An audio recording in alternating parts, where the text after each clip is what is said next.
आपने एक कहावत सुनी होगी कि श्वास मस्तिष्क में श्वास शरीर का निवास होता है। जब हमारा वातावरण ही प्रदूषित हो जाए तो हमारा जीवन का क्या आधार रह जाएगा। मनुष्य जो आज महान बना हुआ है और अपने आप को ये कहता है कि मैं तो मानव हूँ, आधुनिकता युग में हूँ और मेरे पास सब कुछ के संसाधन है, मैं जो चाहूँ सब कर लूँ, लेकिन वो नहीं जानता कि वह अपनी पृथ्वी जिस पे वो रहता है, जिसको हम अपनी माता के समान मानते हैं, उसको जो बुरे हाल में किया जा रहा है, पेड़ पौधे काटा जा रहे हैं, जानवरों को नष्ट करते जा रहे हैं, जब ये सब नष्ट हो जाएंगे तो उनका अस्तित्व कैसे रह लेगा। आपने सोचा ही होगा कि जब इंसान और जीव जंतु रहेगा तभी धरती का बैलेंस बना रहेगा। जब इनकी बैलेंस खत्म हो जाएगी तो हर एक जीव जंतु खत्म हो जाएगा। हेलो दोस्तों, कैसे हो? आज हम करने जा रहे हैं बूढ़ी पृथ्वी का दुख। चलिए इसी बात पे हम देखना चाहते हैं कि इस चैप्टर में जो है क्लास 10th NIOS बोर्ड है उसमें ये चैप्टर है बूढ़ी पृथ्वी का दुख। चलिए देखते हैं इसमें क्या राइटर ने कहने की कोशिश किया है। चलो देखते हैं इसमें क्या है। आपने एक पूर्व पाठ में प्राकृतिक सुंदरता के बारे में पढ़ा है। यह सोचा है कि स्वच्छ जल, स्वच्छ वायु और हरा भरा वातावरण हमारे दिल दिमाग को तरोताजा कर देती है। बात तो सही है, क्योंकि आपको पता है जब हमारा वातावरण स्वच्छ रहेगा तभी हमारा दिमाग और मस्तिष्क अच्छा से कार्य करेगा। जब हमारा वातावरण स्वच्छ और नहीं रहेगा तो हमारा जीवन भी दुखीमय में भरा रहेगा।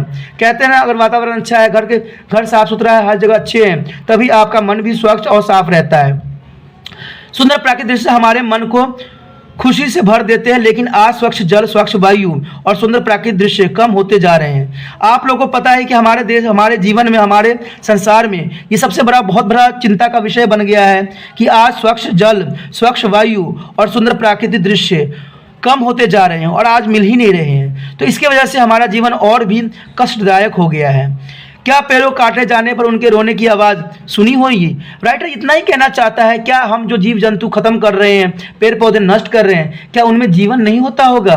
क्या ये पृथ्वी के बच्चे नहीं हैं? क्या पृथ्वी में हमारा ही सबसे अधिकार है? नहीं दोस्तों, यही तो पृथ्वी का दुख है।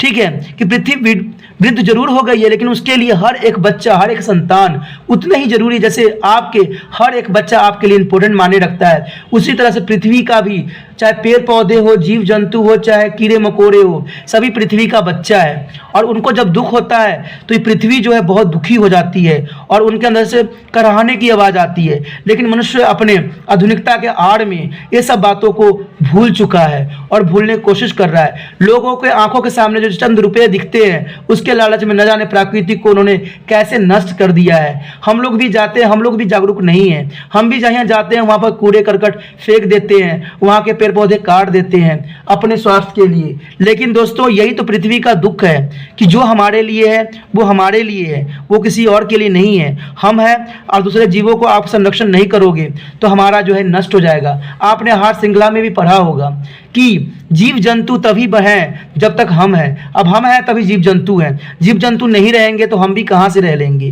क्योंकि प्राकृतिक में हर जो जीव जंतु है एक दूसरे पे आश्रित है। अगर आश्रितता को ही खत्म कर दोगे तो जनरल सी बात है कि ये कैसे कैसे हालातों का सामना देखना पड़ जाएगा। आजकल जीव जंतु देखते हो कि जंगलों में न रह के आपके घरों के आसपास आ जाते हैं। तो कारण क्या है? हमने उनका आवास को नष्ट कर दिया, तो जाएंगे कहाँ? आपके घरों में ही आएंगे ना, आपको ही तकलीफ पहुंचाएंगे। चलिए दोस्तों, इसमें यही बात बताया है, आज प्रकृति अपने संरक्षण के लिए हमें पुकार रही है और इस पुकार को हम भी उसी तरह सुनना चाहिए जैसे एक कवित्री ने इस कविता को सुनने में आई है। इन कवित्री ने जो निर्मला फुटीलिल है, उन्होंने कवित्री ने बहुत ही अच्छी बात इसमें प्रस्तुत करने की कोशिश किया। चलिए देखते हैं इसमें क्या करने की कोशिश किया है। इस कविता में कवि ने यह कहने की कोशिश किया है कि सभी प्राणी मनुष्य ही ऐसा है जिसमें वृद्धि, विवेक और कल्पना शक्ति है, इसलिए वह दूसरे को अपनी तरह प्राण देता है। जड़ चेतना दुख और की कल्पना करके उसे दुख की अपना मानकर उसे दूर करने का उपाय करता है। बूढ़ी पृथ्वी का दुख एक ऐसी कविता है जिसमें पेड़ पौधे, नदी, पहाड़, हवा और मनुष्य के रूप में चित्रित किया गया है। साहित्य की भाषा में इस मानवीकरण कहते हैं, क्योंकि इसमें मानवीकरण किया गया है।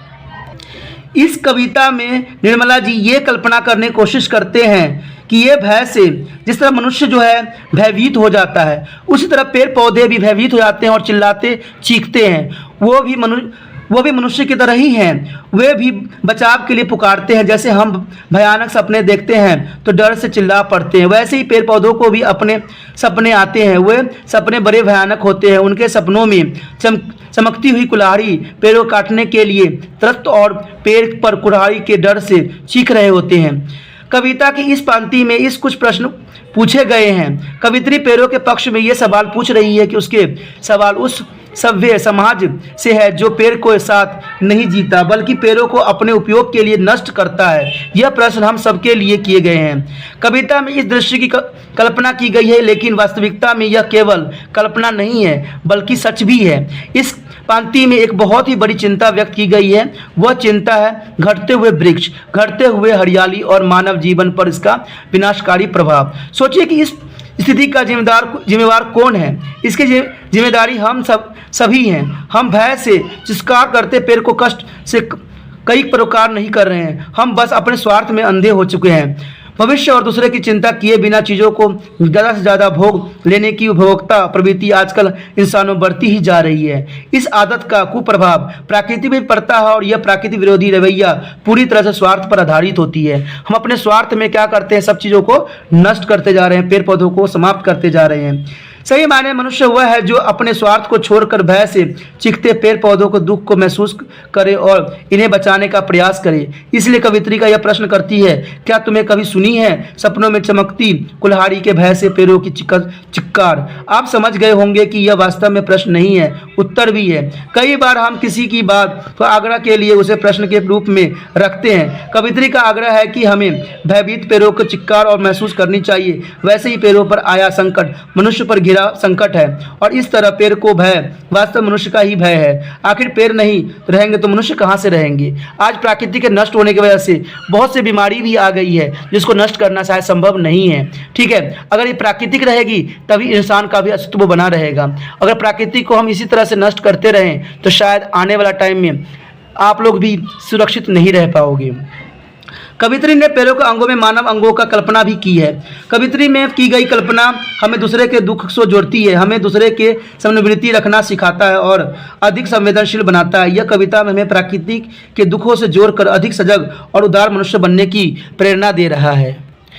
इसके दूसरे अंश में कवि ने यह कहा है, कवित्री ने, कि हमारी धरती की जीवन रेखा अर्थात नदियों को दुख को है। जिस तरह पेड़ अपने फल दूसरे को दे देते हैं वैसे ही नदियां भी अपना जल दूसरे को सौंप देती है। वह अपने जल के रूप में हमें जीवन देती है पर हम उन्हें भी बर्बाद कर रहे हैं। आपने देखा होगा कि बड़े बड़े कारखानों का गंदा पानी नदियों में गिर जाता है, कूड़ा भी नदियों से डाल दिया जाता है। श्रद्धा धर्म के नाम पर लोग नदियों में ऐसी चीज़ें बहाते हैं जिनसे नदियाँ गंदी हो जाती है। प्रतिबंध के बाद भी साबुन लगाकर नहाते हैं। जो नदियाँ कभी स्वच्छ पानी को लेकर कल करती बहती थी आज वे गंदे नालों बनकर बह रह गई है। कवित्री इस बात पर बहुत जोर दिया है कि आज इंसानों गतिविधियों के कारण जो सागर नदियां इतनी बह रही थी आज वो नाले के रूप में कन्वर्ट हो गई है। कवित्री कहती है, कुछ ऐसा लगता है कि नदी का रोना सुना है। नदी के साथ वह खुद भी रोती है।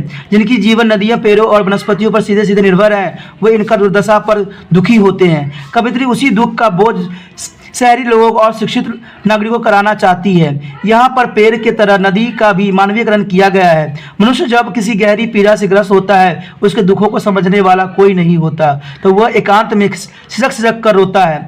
नदी भी ऐसा ही करती है, वह मुंह थपथपा कर रोती है। नदी भी तो आंतरिक रूप से पीड़ित है। उसकी पीड़ा यह है कि वह हमें जीवन देने के लिए अपना जल हमें दे देती है और हम भी नष्ट कर देते हैं। यहाँ पर नदियों ने घटते पानी उनमें बढ़ते प्रदूषण को लेकर बहुत दुखी प्रकट कर रही है।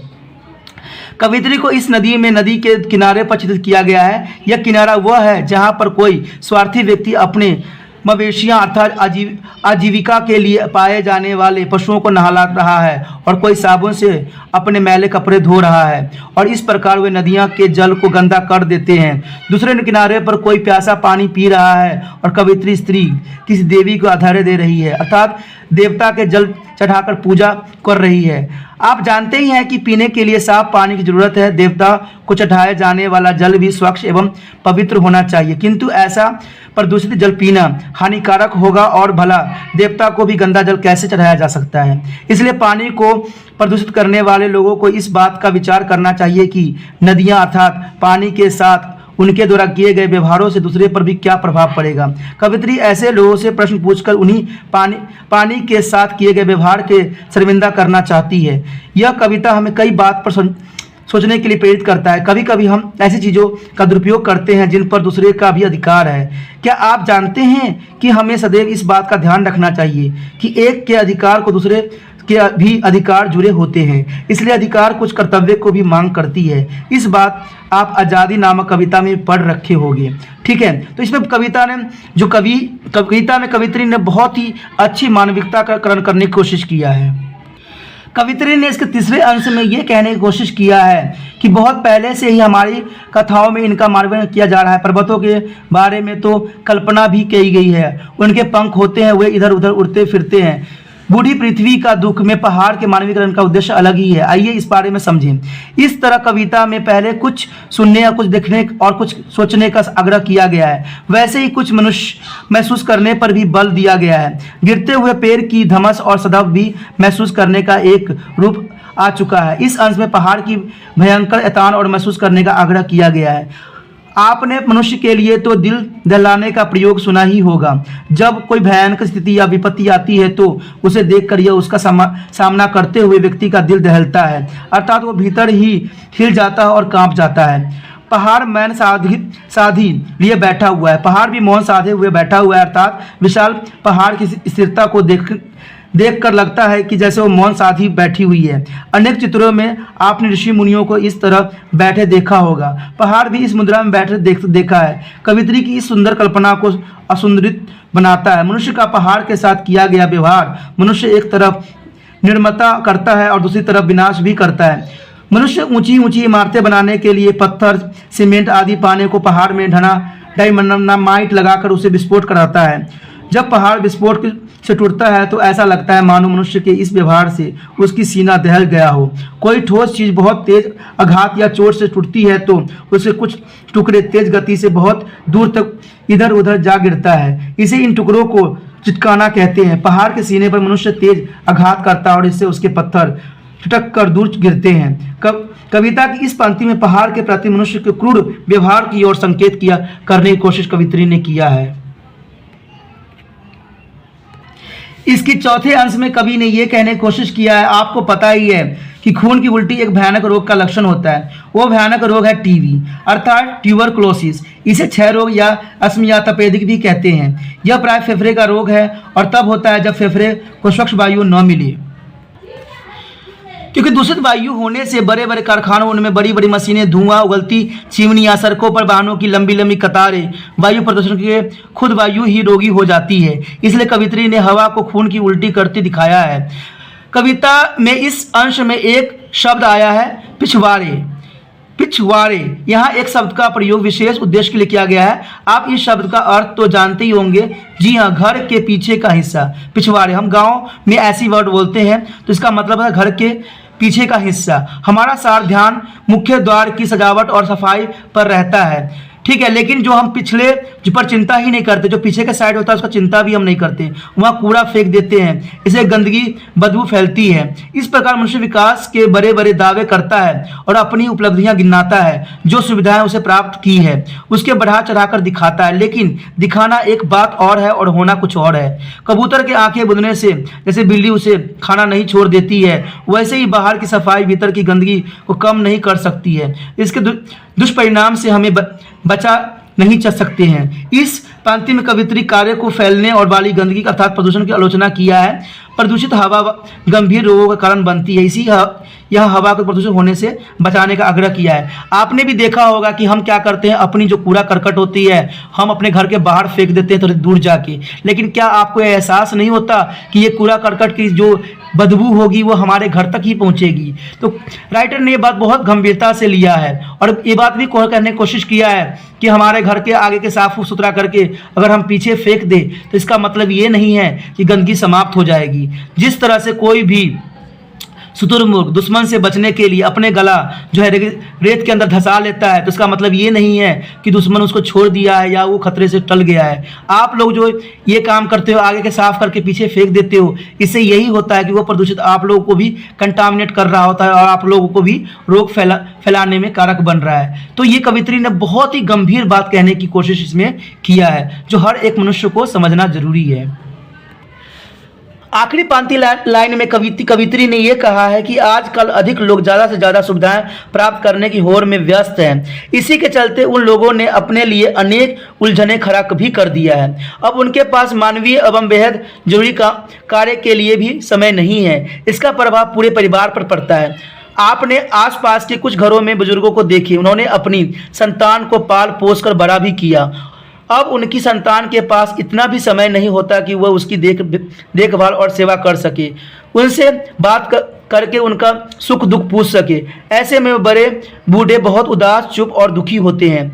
इन बुजुर्गों की तरह हमारी पृथ्वी की स्थिति भी हो गई है। तो बात यहाँ पर कवि ने बहुत ही अच्छी बात बताई है कि जो वृद्ध होते हैं उनको पास जो उनके बच्चे होते हैं उनके पास टाइम ही नहीं होता। लेकिन एक बात हमेशा इंसानों को सोचना चाहिए कि आज वो जवान है, यौवन प्राप्त हो रहा है तो इतरा रहा है, लेकिन कल वो भी वृद्ध होगा, फिर उसको कौन देखेगा। प्रत्येक इंसान को ये बात बहुत गंभीरता से सोचना चाहिए कि हमें, जैसे हम बचपन में थे उसी तरह माता पिता भी जब वृद्ध हो जाते हैं तो भी बच्चे के समान हो जाते हैं, तो उनको भी संभालना हमारा कर्तव्य बन जाता है। कवि ने आगे ये बात कही है कि बूढ़ी पृथ्वी का दुख सवाल उठाता है कि पृथ्वी को यहाँ पर बूढ़ी क्यों कहा गया है। इसलिए कि यदि नदी पेड़ कम हो रहे हों, नदियाँ सूख रही हो, पहाड़ों को नष्ट किया जा रहा है, पानी गंदा हो रहा है, हवा प्रदूषित हो रही है, तो पृथ्वी कैसी लगेगी? पृथ्वी ही लगेगी ना। वास्तव में मुंह ढाँप कर रोनो और पछतावा खाने की वाली ये बूढ़ी है, क्योंकि नदी पेड़ हवा आदि इसी पृथ्वी के अंग है। हम देखते हैं कि शरीर का ध्यान न रखने से बुढ़ापे के दांत गिर जाते हैं, शरीर पर झुर्रियाँ पड़ जाती है, केस सफ़ेद हो जाते हैं, रोगी हो जाता है। इसी प्रकार हरियाली, शुद्ध पानी, स्वच्छ हवा, विशाल पर्वत के बिना धरती भी बंजर, रूखी और रोगी हो जाती है। मनुष्य अपने आप को चुस्त दुरुस्त और स्वास्थ्य बनाए रखने के लिए अनेक उपाय करता है। वह सुबह शाम सैर करता है, व्यायाम करता है और खाना पान का ध्यान रखता है। क्या उसे इतना ही ध्यान धरती की भी नहीं रखना चाहिए? मनुष्य चाहे तो धरती को असम के बुढ़ापे से बचा सकता है, अर्थात हरा भरा और प्राकृतिक संसाधनों को संपन्न बना सकता है। लेकिन लोग जो है चुपचाप इन चीज़ों को देखते रहते हैं। अगर आप जैसे अपने शरीर को स्वस्थ रखते हो, अगर आपका वातावरण ही स्वस्थ न रहे तो आप कैसे स्वस्थ रह सकते हो? ये बात इंसानों को भी सोचना चाहिए कि अगर वातावरण स्वच्छ रहेगा, सुंदर रहेगा, तभी हमारा अस्तित्व है। अगर हम स्वस्थ अपने आप को रख रहे हैं, अपने जो घर को सुंदर बना रहे हैं, लेकिन आस पड़ोस प्राकृतिक सुंदर नहीं है, वो नष्ट हो रहे हैं, तो आप कहाँ से रह लोगे स्वच्छ? आप देखोगे कई शहरें देखोगे जहाँ पर पेड़ पौधों के नाम निशान नहीं होता।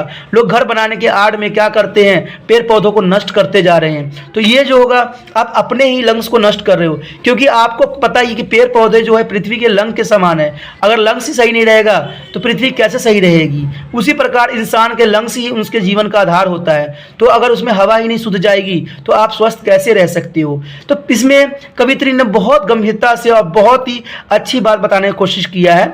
इस कविता में हमें यही सारांश मिलता है कि हमें अपने प्रकृति को किस प्रकार सुरक्षित रख सकते हैं, उसके लिए हमें क्या कदम उठाना चाहिए। मनुष्य ने अपनी अंधापन में और धुआंधार कटाई के चक्कर में पूरे पृथ्वी को नष्ट कर दिया है। मनुष्य तो ये सोचता है कि मैं आधुनिक युग में हूँ, आधुनिक काम कर रहा हूँ, लेकिन शायद मनुष्य ने अपनी आने वाला पीढ़ियों के लिए कुछ भी नहीं छोड़ा है। मनुष्य ने हर चीज़ को नष्ट कर दिया है। आज वायु प्रदूषण, हवा प्रदूषण, ध्वनि प्रदूषण, हर तरह के प्रदूषण जो है इंसानों के जीवन लीला खत्म करने पर लगा रखा है। आने वाला समय में आप देखिएगा ऐसे ऐसे बीमारी पैदा होंगे कि इंसान उसे तर्रा उठेगा और घर के अंदर कैद होकर रह जाएगा, क्योंकि उसने खुद ही प्रकृति को नष्ट कर दिया है। प्रकृति के पास अब इतनी भी क्षमता नहीं है कि जो बीमारी उत्पन्न हो रही है उसको वो नष्ट कर सके। नष्ट तभी कर सकता है जब प्राकृतिक स्वच्छ और सुंदर होता है, लेकिन हमने तो उसको पूरी तरह से नष्ट कर दिया है। तो राइटर ने बहुत गंभीरता के साथ बोलने की कोशिश किया है। चलिए दोस्तों, हमारा ये कविता जो थी खत्म हो गई। बहुत अच्छी बात बताई गई थी।